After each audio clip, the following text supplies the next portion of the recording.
Kanaan dura yeroo waa'ee lakkoofsa akkamittii waamuu akka dandeenyu yeroo barannu lakkoofsota 1000 keessa jiran yeroo waamnu maal jennee waamna? Fakkeenyaaf isa jalqabaa kana Ingiliffaan yeroo waamnu 1929 1929 suma jennu jechuudha.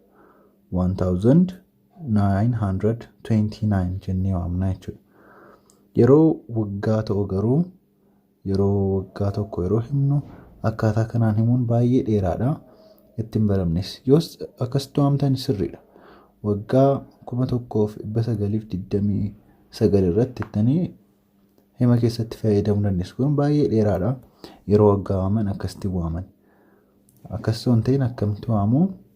Addaan kutanii 1929 jennee waamna jechuudha. Oromoffaanis yoo ta'e. Akkaatuma kanaanis Ingiliffaanis yeroo waamnu 19 yeroo waamnu maal jennaa? 1929 jennaa jechuudha. 1929 akkaataa kanaan waamna jechuudha. Inni itti aanus akkuma kanaan 1873 yookiin 1873 jennee waamna jechuudha. Inni itti aanus 1264 jennaa.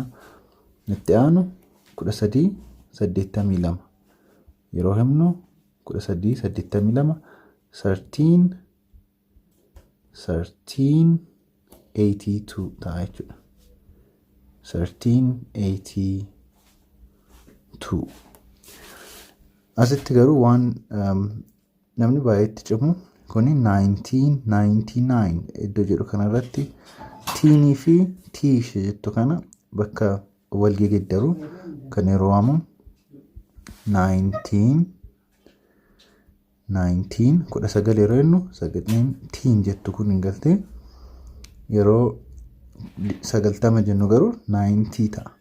19 yeroo immoo 99 ta'a jechuudha. 1999 itti aanus akkasuma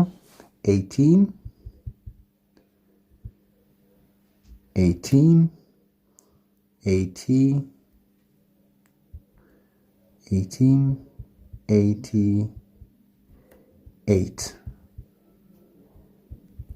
jennaa jechuudha. Garuu yeroo barichi 2000 yookiin 1000 fa'aa yeroo ta'u akkuma barreetti lakkoofsuma isaa waamna jechuudha. Dheeraas waan ta'eef waan hin taaneef salphaadha waan ta'eefis kan yeroo waamnu 2000 jennee waamna jechuudha. Bara kana 2000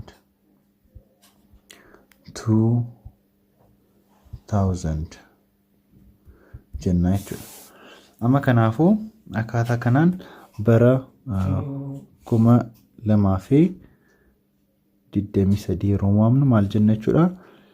2023 jennaa jechuudha. Yookiin 2023 akkaataa lamaanuu waamuu dandeenya. Garuu yeroo adda lamaan qoonnee 2023 jennu baay'ee salphata waan ta'eef 2023 jennee waamna jechuudha. Yeroo 2002 yeroo waamnu kuni 2002 jenna. Dheeraa miti waan ta'eef salphaadhas waan ta'eef 2002 2001 baroota akkasitti waamuu dandeenya.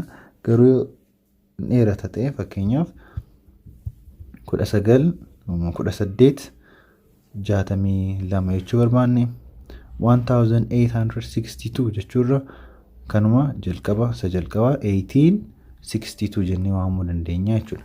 Kanaan akkaataa kanaan waggaa lakkaa'uu dandeenya jechuudha. Fakkeenya tokko yeroo ilaallu warra hanga yoonaatti baranne keessaa waa'ee ji'a lakkaa'uu baranneerra lakkoofsota akkamittiin akka fayyadamnu guyyoota torbanii kana hunda walitti finnee himoota tokko yeroo ilaallu fakkeenyaaf inni jalqaba I was born I was born jechuun kan dhaladhe on December 11 1989 jenna jechuudha. I was born on kan dhaladhe December hagayya asti dogongor jira December yookiin hagayya 1989 kanaaf December 11 1989 ta'a jechuudha. I was born on December 11 1989. Nitti aanimmoo today is Friday. Har'i jimaata March 23 sadaasa 23 2001. Guyyaan har'aa kana jechuudha. Kanaaf today is Friday. Friday jechuun jimaata ta'uu isaa yaadattu. March 23 2001. Akkasinnee waamuu dandeenya jechuudha. Itti aanimmoo on August isheen kun maal jedhamti? Afaan Ingiliiffaa iimoodhaan kallattiidhaan warri barachuu barbaadan lakkoofsa bilbilaa iskiriinii irratti argitanii nu dubbisa. Akkuma asirratti argitan 9 2 2 73 64 fi 74 akkasumas 09 80 61 04 95 iimoodhaan yoo nu dubbistan barumsa kallattiidhaan akka barattaniif isiniif mijeessina jechuudha.